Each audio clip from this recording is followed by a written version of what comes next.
Greetings! My name is Dr. Fuller. I would like to introduce you to the mathematical world around you. Welcome to an adventure through the world of properties of math operations.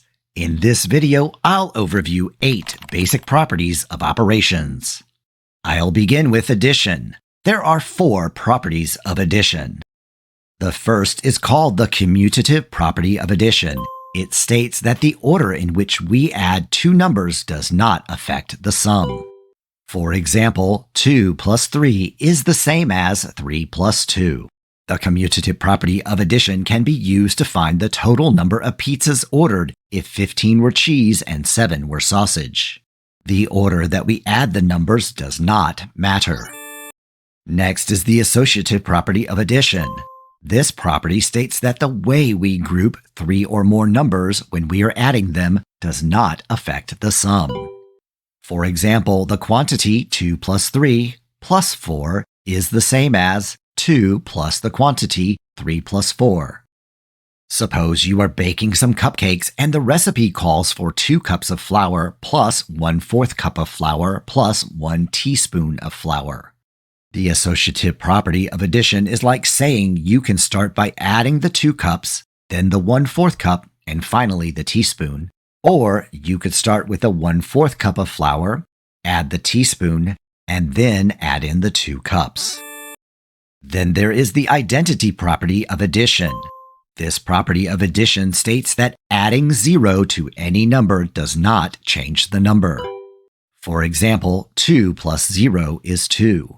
The identity properties are unusual, as on their own, they are not very useful. However, when combined with other properties, they become more useful. The last property of addition is called the inverse property of addition. It states that for every number, there is a number we can add to get 0. An example of this is 8 plus the opposite of 8, which is 0. After addition, the other operation with properties is multiplication. The commutative property of multiplication allows us to multiply in any order. It states that the order in which we multiply 2 numbers does not affect the product. For example, 2 times 3 is the same as 3 times 2.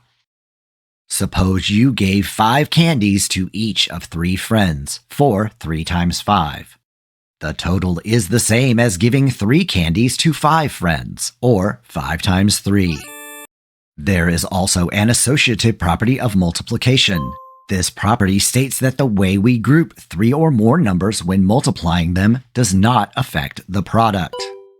For example, the quantity 2 times 3 times 4 is the same as 2 times the quantity 3 times 4.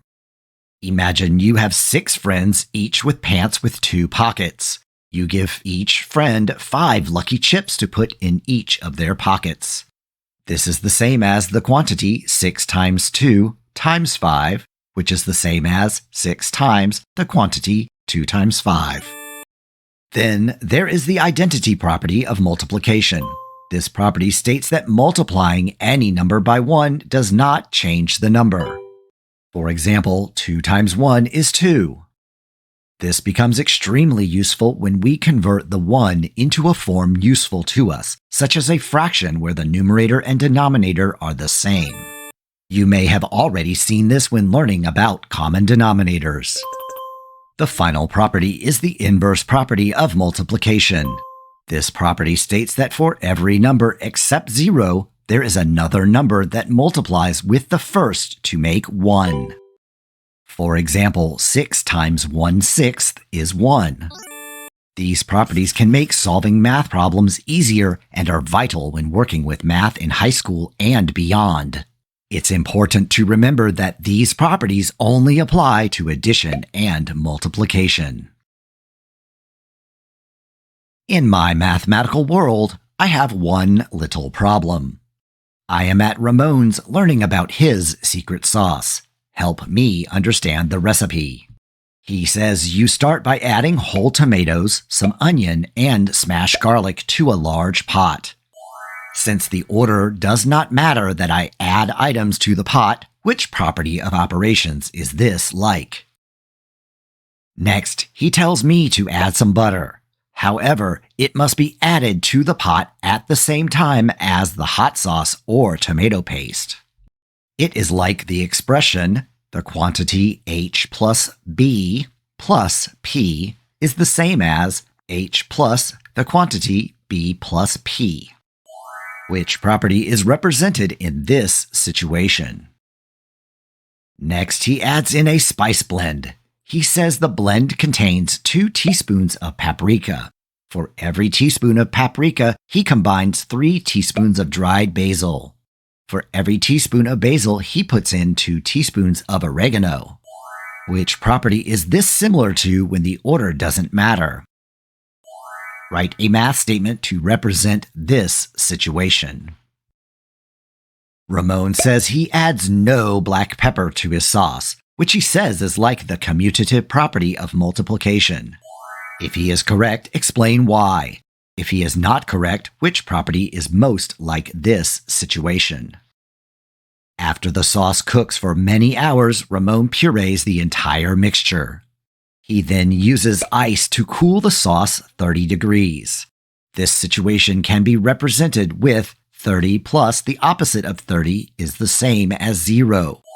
Which property is represented by cooling the sauce? Finally, he adds salt to the mixture. He uses the same amount of salt per gallon. Ramon says it's like the expression S times 1 over S equals 1 complete sauce. Which property is represented by this step? Take a look and you will see a mathematical world around you filled with rules and properties. Looking for and understanding relationships in the world helps us become better at everything we do. The properties of operations not only allow you to rewrite math expressions, but they are essential for solving algebraic problems. By learning and using these properties, you can make solving problems easier and become more efficient.